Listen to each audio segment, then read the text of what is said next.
Ndugu zangu wa Meatu, mimi nina mambo mawili kama sio matatu. Naombeni mnisikilize kwa makini sana. Siku ya tarehe 19 mwezi wa 5 mwezi huu, kesi ya mwenyekiti wetu Tundu Antipas Lissu itasikilizwa kwenye mahakama ya hakimu mkazi Kisutu. Hivyo ni wasi kwa wale wote ambao wataweza kufika Dar es Salaam, tuendeni tukashuhudie kesi hii ya uongo ya mwenyekiti wetu. Hatutakiwi kupoa, na tunatakiwa tuwatumie message CCM kwamba mwenyekiti ana watu chini, tunamwamini na tunajua hii kesi yao ya uongo ya treason haitafanikiwa na haitafika popote. La pili ni babu yangu Wasira. Mzee, hauna unachoweza kuambia Watanzania wakakusikiliza. Umekuwa kwenye serikali, kwenye uongozi wa serikali zaidi ya miaka 30. Sasa kwenye hiyo miaka 30 mmeshindwa kutuletea katiba mpya, mmeshindwa kurekebisha barabara, mmeshindwa kushusha gharama za matibabu na hospitali. Elimu bado ni duni. Leo hii mzee Wasira anaweza akatupangia nini? Mzee Wasira, niwaambieni ndugu zangu wa Meatu, ana miaka 80.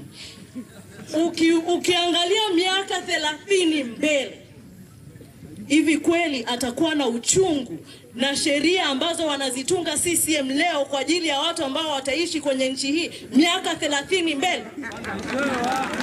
Haiwezekani. Uongozi wote wa CCM, wote pale juu, wanaanzia miaka 65 kwenda juu. Sasa hawawezi wakatutungia sheria ambazo tunatakiwa tuishi nazo miaka 30 mbele. Leo ukiwa na miaka 25, imagine mzee Wasira atakuwa na miaka mingapi ikiwa miaka 30 mbele? Wapi mama? Ndugu zangu watu wa Meatu,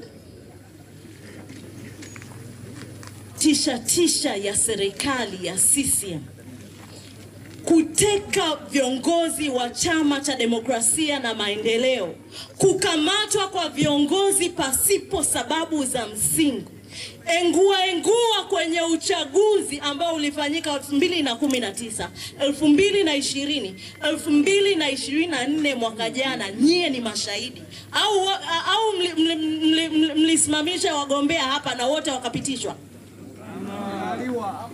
Tunasema mwisho mwaka huu na Chadema itaenda Chadema na wananchi wataenda kuzuia uchaguzi wa mwaka 2025 kama hakutakuwa na tume huru ya uchaguzi. Bwana Amos Makalla na jopo lako la propaganda, ichukue hii kutoka Meatu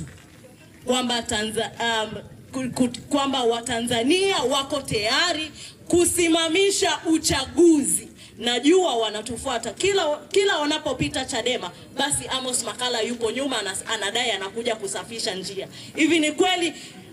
Atakuja kwa hoja zipi? Atakuja kuambia nini nyie Watanzania mmuelewe?